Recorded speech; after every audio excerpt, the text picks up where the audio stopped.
Did you know there is a very thin crust pizza that you could make in the comfort of your own home? No need to make a dough. You could just buy the crust. Let me explain it.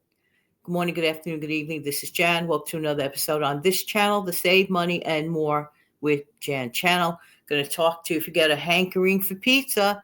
I strongly suggest that you buy pita bread. Okay, Pita. What? Pita bread?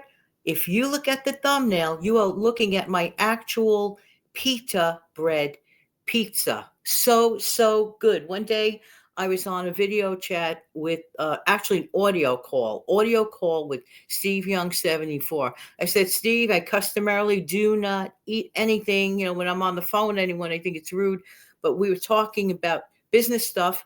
And make a long story short, I had that hankering and I was in the middle of making that pizza.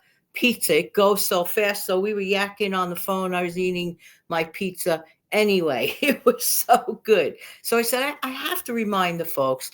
I did a video about this a while back, but I want to remind you of some really important thing to note anytime you are making your own homemade pizza. Now, this is on a very thin crust. I take an actual pita bread. I'll cut it into 4 wedges, like a crisscross around. I get a round pan. I spray that with no stick spray. I put the wedges on the top of it, okay? Then I spray some more non-stick spray on top of the actual pita bread. But this is really important.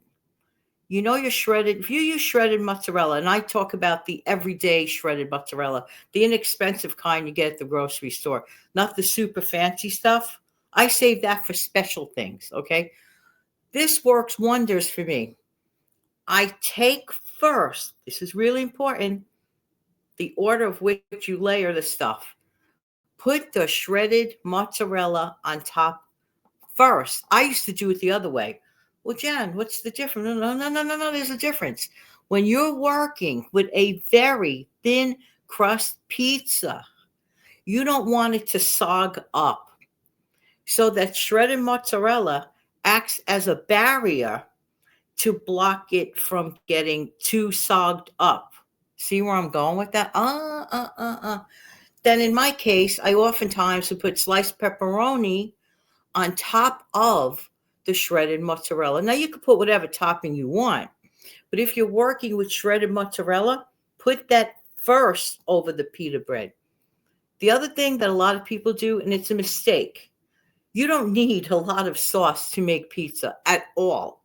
I work with, let's say, 1 small can of sauce, and I only put I just drizzle on the very last thing that I put on top.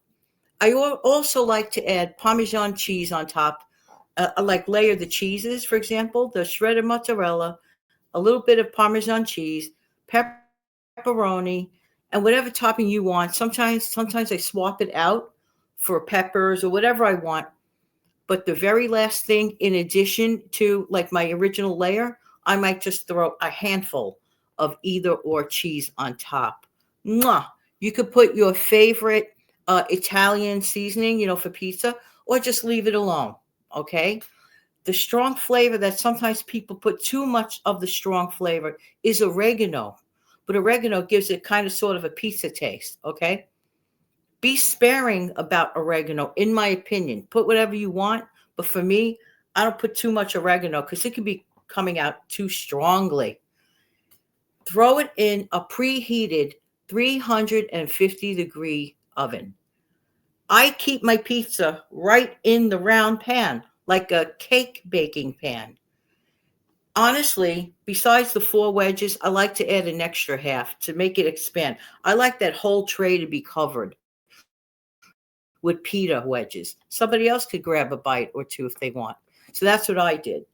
But you get at least 4 cute little pieces, but you could add more to it by cutting another half of pita bread. You don't have to butterfly it open because it could tend to be too thin and you don't want it to burn. Now, here's the trick. After everything I just mentioned, you take that pan. Look how easy it was to assemble that, by the way. You take that pan, okay, put it in your preheated 350-degree oven for approximately 9 minutes. Now, all ovens vary, okay? All ovens vary. So keep an eyeball on it because it is thin. Pita bread is thin. So start looking around 8 minutes, but I would recommend, based on my experience, somewhere between 9 and 10 minutes has worked out for me. Now, if you don't have a round pan, you have, flat like cookie tray, cover it up with, I suppose, parchment paper or aluminum foil works great too, non-stick spray, and so on. But here's the final trick to make this pizza taste really good. Don't eat it piping hot the second you take it out of the oven. That is a mistake. I know you're saying, but Jan, I really want. I know. Wait at least 5 to 8 minutes. Let all the flavors marry. Let your mozzarella sort of congeal into more of a uniform edibility, if you will. It is so frapping good. And as a matter of fact, I had another one over the weekend from the time that I was speaking with Steve Young 74 from the Everywhere with Steve Young 74 channel. By the way, aside from the pizza thing, don't forget to check out the Everywhere with Steve Young 74 channel. He talks about a lot of great stuff, a lot of budget stuff, whatever, frugality. I go on his show at least one time a week, like pretty much almost one time a week. Okay. And I have a lot of fun.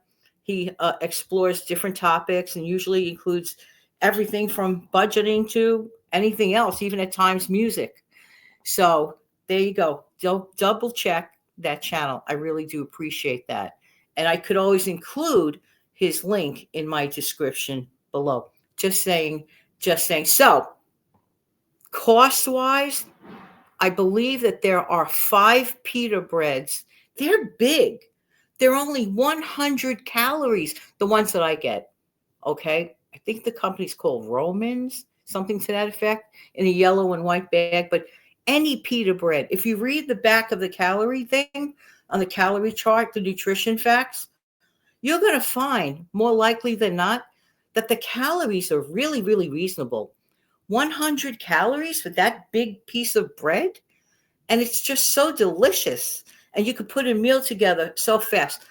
And of course, without fail, the bird clock. Well, more about the history about that bird clock on an upcoming show. I'm just saying. So there are too many reasons. I'm competing with that thing. You could use that pita bread pizza and put on top of it vegetable. You could put on top of it olives. You could put on top of it anything you want. But don't forget the most important trick of all. Put your shredded mozzarella on top of the bread first. Okay, on top. Not sauce first. The mozzarella cheese first. I never thought it would make a difference, but it's shocking to me that it literally makes a difference to put that shredded mozzarella on it first. All right. I just thought that I'd give a clear description about that scrumptious pizza. Now, when you look at the picture on the thumbnail, that's the pizza I'm talking about that I made. That's my actual pizza. And I let it sit there for about be somewhere between 8 and 10 minutes. For me, that was perfect. Everyone is different. And I like to eat my pizza sometimes with a fork and a knife. Don't ask. I know. It goes against New York pizza eating rules. I know it does. But it's good. Or you could just take a wedge up and just eat it the traditional way, whatever way you want. But I could promise you this. The pita bread for 5 of those was only $3. I normally keep everything else I mentioned in my pantry all the time anyway. So it felt like really, really, really cheap. There you go. Thanks so much for being here. I really do appreciate everybody's time. Don't forget to come back in the future for some more tips and tricks. Take good care of yourself and your amazing family. Thank you.